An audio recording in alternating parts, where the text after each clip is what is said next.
Hey everyone, welcome to another $1,000 strap search. I've got my $1,000 in singles here and I'm about to show you what I found. But before I do, let's talk about this week's tip.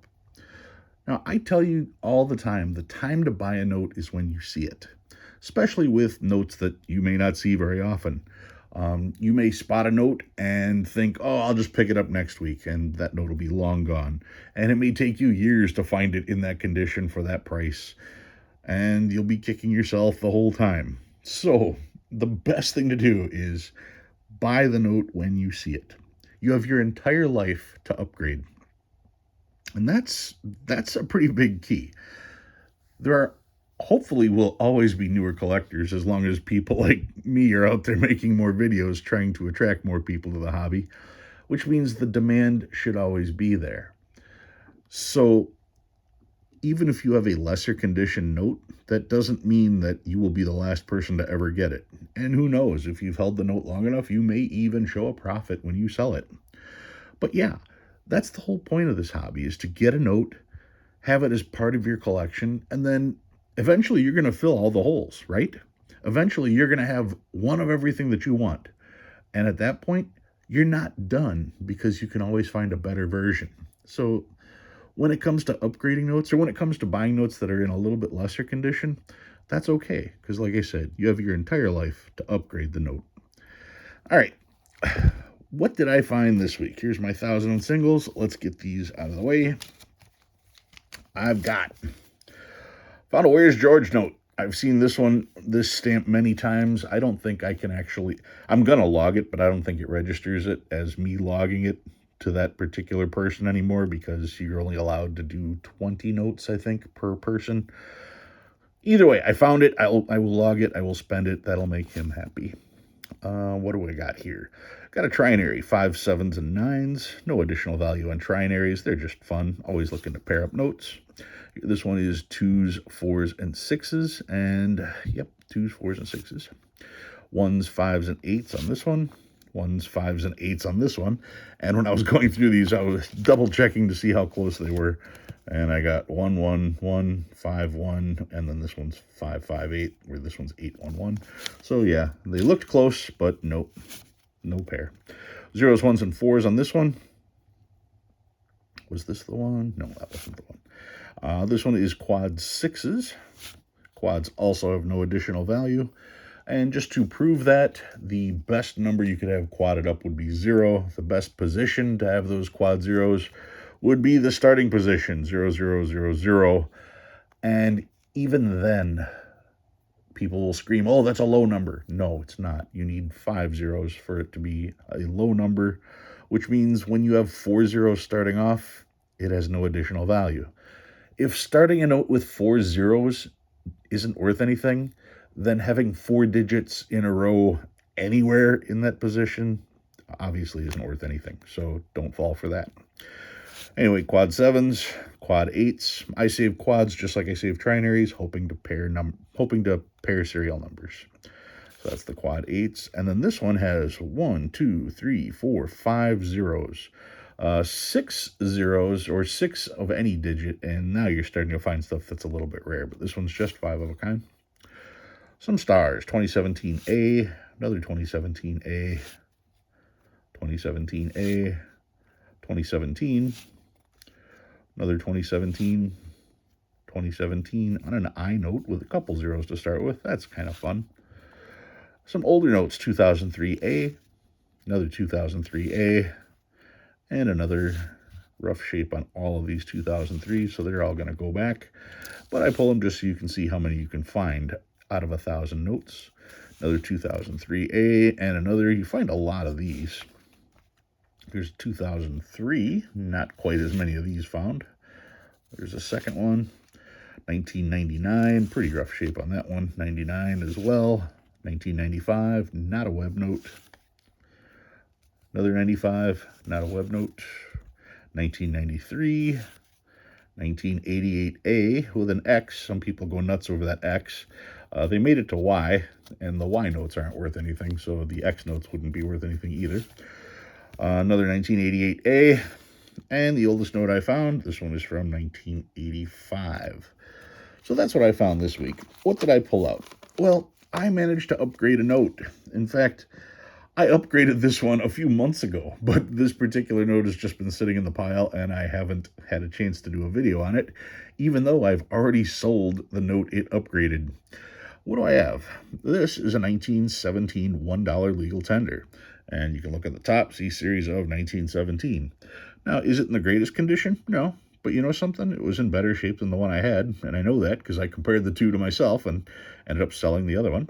This particular one has the signature of Elliott and White. This one is known as the Sawhorse because on the back you have these two X's here that look like a sawhorse, as if you're going to put some lumber there and do some cutting. And you can see here this note is a legal tender. I can hardly read that there. I'll let you guys read it. It has the counterfeiting anti-measures, $5,000 fine, or what is it, 15 years imprisonment at hard labor, or both if you counterfeit the note. Just a really cool design. It's neat how they use the U and the S in this pattern here to almost make it look like a dollar sign. That there are very, very few instances of dollar signs on notes. More often than not, this is what you get, some kind of crossover design that resembles a dollar sign. I don't want to say never, because I do believe there is a note that has what is pretty clearly a dollar sign on it. Don't know it off the top of my head, but I do remember seeing it. This is Columbus discovering land. You can see the land in the background here. That's the vignette. Got George Washington on the front, of course. So yeah, one of the easier notes to get a hold of. This one is not very expensive at all. I should just get a graded one and be done with it. But the other thing is this one has so many different signature combinations. Now, if you're looking to get into large size notes, this is a great series to get into because of how common the notes are and how many different signature combinations there are. So you could put together an entire set of each FR number, and that keeps you hunting for a bunch of different notes to fill your collection, and it's fairly inexpensive. I've got Paper Money of the United States here. Let's take a look at what the book has to say. And of course, part of the book, it's showing the back. I can flip the other page here. There's the front with the older version with the red seals. The new version did away with that. You can see the sawhorse portion there. But yeah, starting from FR19 and you go down, you can see there's quite a few different combinations. I mean, you're talking from 1874 going all the way to 1917. And even if you just focus on the 1917 stuff, you've got 36 and the star, 37 star, 37A, 38, 38 mule. Yeah, I mean, there's just all kinds of different stuff that you can look for on these. My particular one happens to be Elliott and White. And I checked, and it's actually the mule, so it is number 38. Let me just fold the book over here so I can hold it better. There we go. So 38M, Elliott and White, and in a grade 8, it's $80. In a 12, it's $95. In a 20, you're talking $125. By the time you get the choice uncirculated, 65, you're talking $850. I was wondering if this one was the mule or not, and the way I was able to figure that out is in the back of this book, they have an appendix on mules, and you can see right here on the top, the very first one they list is the $1 legal tender notes, and you can see the non-mule, and it's pointing to where the plate number is on the back, and the mule has the plate number right here, which is dead center versus, see how close I can get this with my camera set up here. That's the non-mule with the number right here, and that's the mule with the number dead center. So mule number is dead center, and if we look here, the number is dead center, so this one is the mule. You can see series of 1917 on this one here. So yeah, this one is FR38M, the mule. Now, the other thing though is that the mule is more common. It's not special because it's a mule. It happens to be a mule. And if we look, the mule is on the gray line there, or the red line there. And the regular one is one above it. You've got 80, 80, 95, 95, 125, 135, 200, 215. So the non-mule is worth, for the most part, a little bit more. It's not important to buy a mule. It's important to know if you have it or not. That's all. It's kind of like, what's the best way to put it? If you're collecting coins, more often than not, it doesn't matter if you have a D or a Denver or a Philadelphia. Most often, it doesn't make a difference. That mint mark is about the equivalent of a mule. Sometimes a particular mule is going to be worth a bunch of money. Other times, no.